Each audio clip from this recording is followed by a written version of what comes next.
Hello and welcome to the BBC News School Report, where we bring you the latest headline stories straight from Cowley International College. For our first story, we got to Nathaniel and his team for the follow-up on the Jeremy Clarkson scandal. Over to you, Nathaniel. Hi, I'm Nathaniel. I'm Joe. And I'm Joe. Recently, Jeremy Clarkson, co-presenter of BBC's show Top Gear, has supposedly been involved in a heated altercation with fellow producer St Helens. This is supposedly over hot food. The incident took place after filming a short section of the show in northern Yorkshire.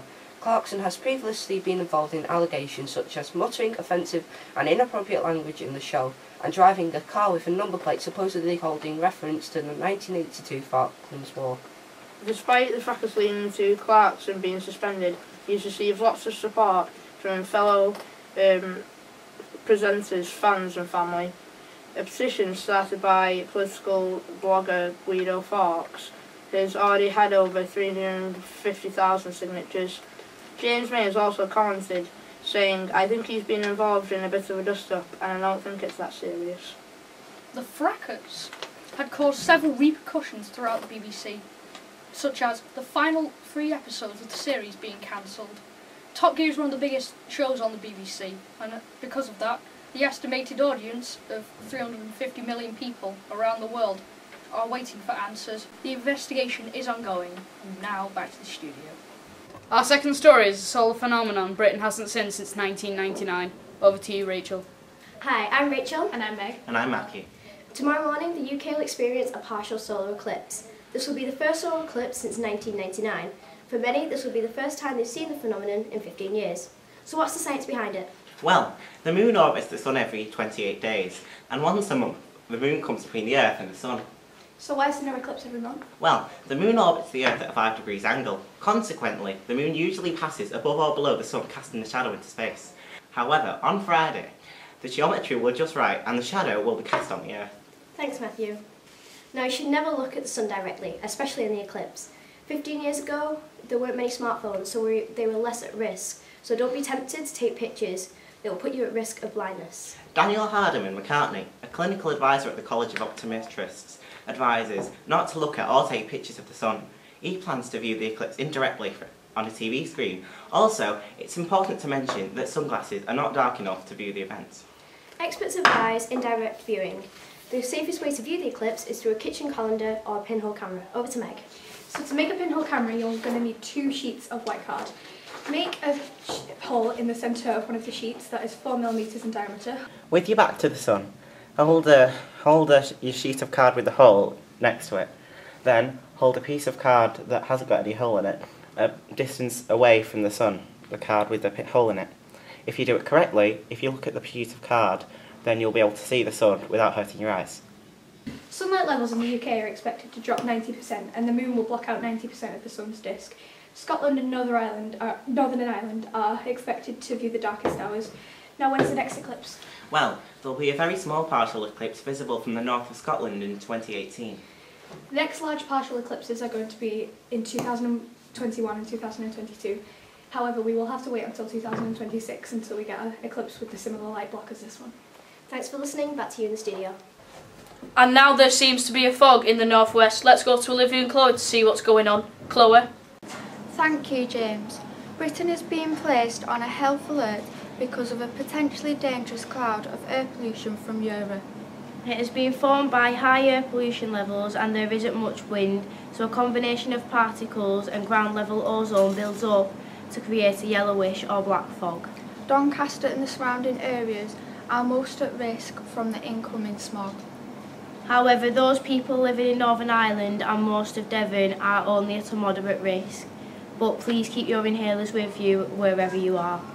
The elderly and the asthmatic will be the most affected due to the pollution causing the respiratory problems. It is thought that the south will be the most affected. It may also ruin the view of the solar eclipse. Back to you at the studio. Thanks, Olivia. And the next story is about a dodecahedron. Ajna, Holla, Kira, over to you. Thank you, James. Hi, I'm Ajna, and this is Kira and Holly.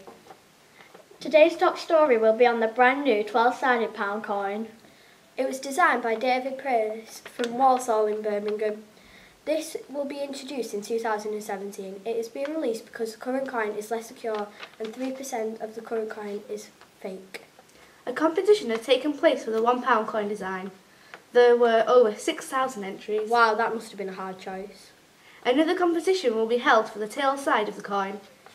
This coin is based on an old coin, the 3-penny bit, which circulated between 1937 and 1971. The future coin contains national emblems of the UK, including a rose, a leek, thistle and shamrock.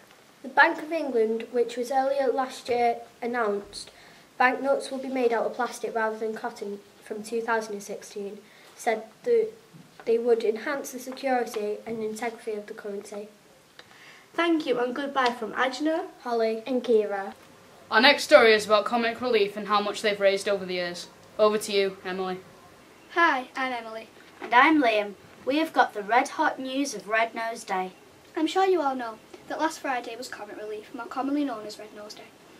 Here at Cowley International College in St Helens, we have been doing our bit to help raise money for such a good cause.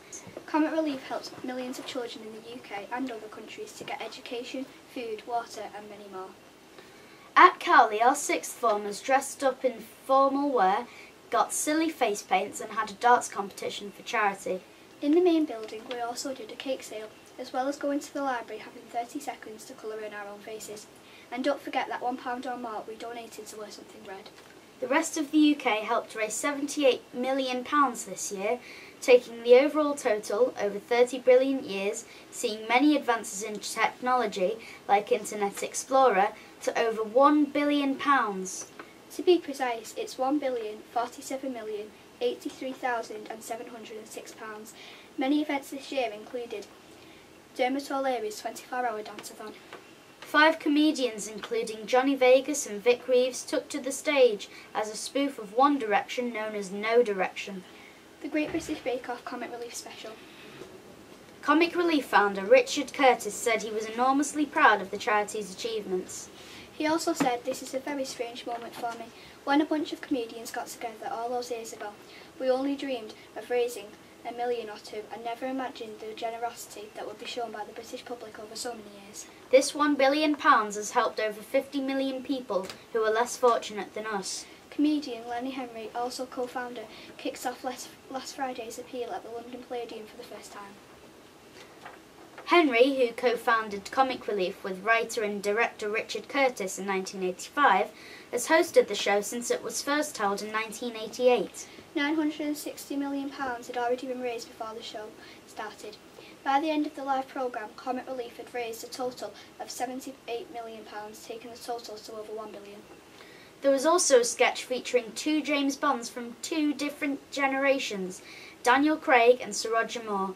There was also a special guest appearance by Professor Stephen Hawking. Dermot O'Leary went into tears when his fundraising total was revealed live on BBC One. The total amount from Dermot O'Leary was £643,336. Sam Smith and John Legend presented the Comic Relief single this year. Thanks for listening to this report. Remember, keep donating via the Comic Relief website. Bye! Thank you for watching the BBC News School Report. Please join us next time for more headline stories from us at Cowley International College. Goodbye.